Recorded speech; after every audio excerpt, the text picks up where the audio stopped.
നമസ്കാരമുണ്ട്. നമുക്കെല്ലാവർക്കും അറിയാം, കഴിഞ്ഞ കുറേയധികം വർഷങ്ങളായിട്ട് നമ്മുടെ കേരളത്തിൽ വാർക്കപ്പണിക്ക്, പ്രത്യേകിച്ചും തേപ്പ് പടവ് ജോലികൾക്ക് ബംഗാളികളാണ് കൂടുതലായി കണ്ടുവരുന്നത്.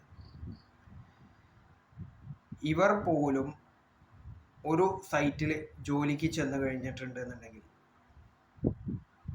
അവരുടെ പണി സാധനങ്ങൾ, അതിപ്പോൾ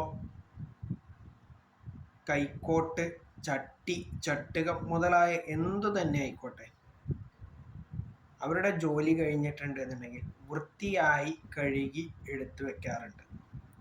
അതല്ല, ആ ഒരു സൈറ്റിലെ ജോലി കഴിഞ്ഞിട്ടുണ്ട് എന്നുണ്ടെങ്കിൽ അതവരവരുടെ താമസ സ്ഥലത്തേക്ക് കൊണ്ടുപോകാറുണ്ട് എന്നുള്ളത് അവരുടെ ഒരു സാമാന്യ മര്യാദയാണ്, അല്ലെങ്കിൽ ഒരു സാമാന്യ ബോധമാണ്. ആ ബോധം പോലും ഇല്ലാത്ത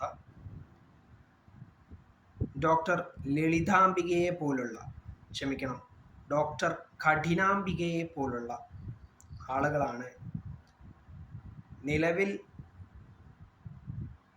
കേരള ആരോഗ്യ രംഗത്തിൻ്റെ ഏറ്റവും വലിയ ദോഷം.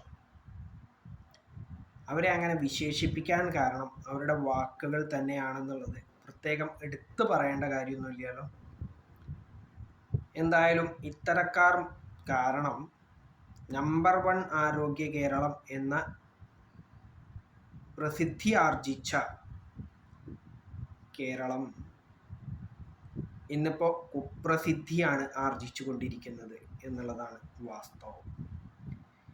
എന്തായാലും ഓരോ സ്ത്രീകൾക്കും വയറ്റിൽ ഒരു കത്തി അല്ലെങ്കിൽ ഒരു കത്രിക, അതല്ലെങ്കിൽ നെഞ്ഞത്തൊരു വയർ പദ്ധതി വിജയകരമായ രീതിയിൽ ഈ സർക്കാർ നടപ്പാക്കുന്നു എന്നുള്ളതാണ് വാസ്തവം. അതിന് നേതൃത്വം നൽകുന്ന മുഖ്യമന്ത്രിക്ക്, അതുപോലെ തന്നെ ഇത്തരം സംഭവങ്ങൾ ആവർത്തിക്കുമ്പോഴും ഇതിനെതിരെ നടപടി കൈക്കൊള്ളാതെ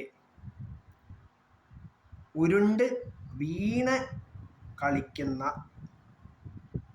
വീണ ആരോഗ്യമന്ത്രിക്കും